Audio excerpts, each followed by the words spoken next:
Dakota College, about no time, we are joined by Dr. Gary Albrightson. Good morning, sir. Good morning. Oh, here, let me grab this for you here.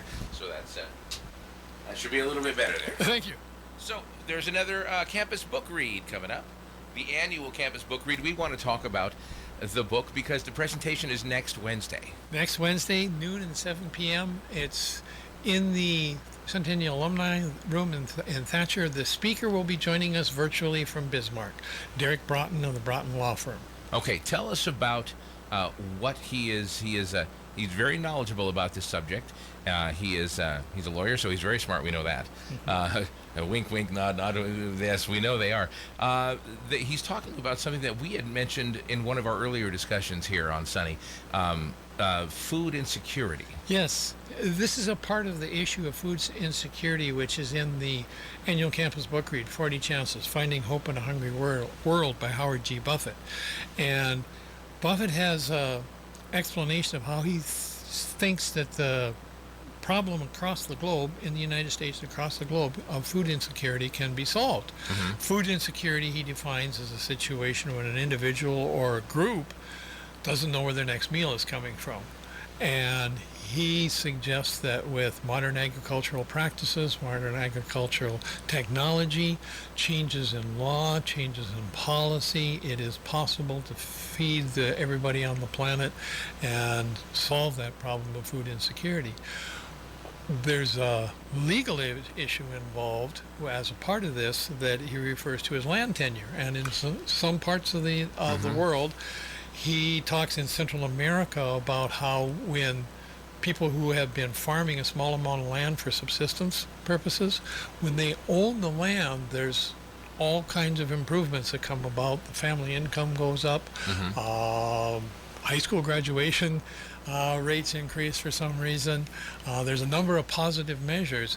And when the person who farms the land owns the land, it seems to do a lot for productivity. It's different in every country on the globe. It's different in every state in the United States. Okay. And we asked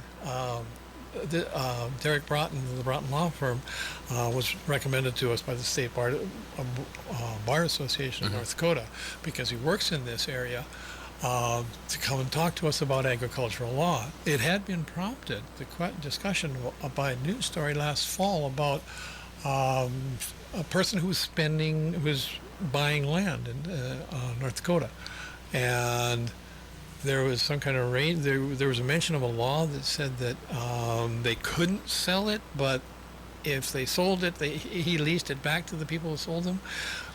It's way more complicated than we understood. Yes. So we wanted to have attorney talk to us about North Dakota's agricultural laws and ownership of agricultural land. And this discussion happens next Wednesday. Next Wednesday, noon, 7 p.m.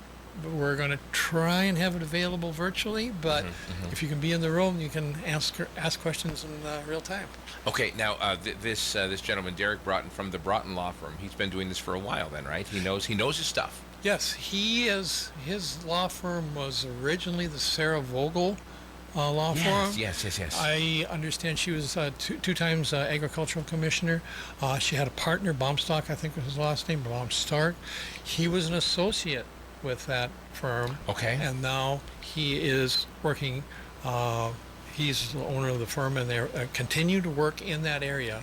He works with eminent domain, and his law practice is focused around land and private ownership. It sounds to me from reading his website. Okay, so this is also very important for our neck of the woods too, because as we know, I mean, North Dakota, a lot of people own land. Yes. A lot of people farm this land. Yeah. And if there's some legal issues that maybe they're not aware of, they should really bone up on this.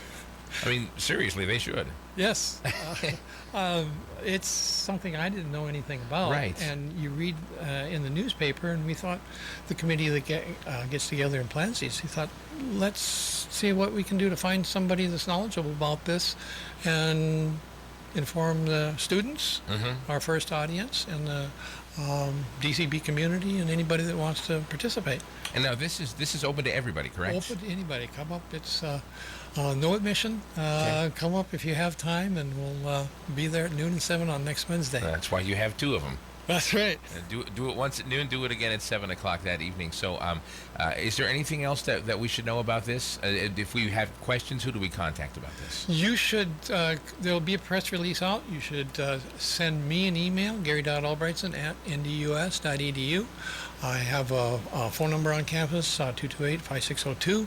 I can give you more information about this if you want, and if we get the virtual side of that up and running by then, I'll give you a link to it, if at all possible. Okay, so if they were able to watch from home, could they ask questions that way as well? Yes, we're going to try and have In real chat time? available. Okay. It's a little less spontaneous than being in Sure, the room because sure.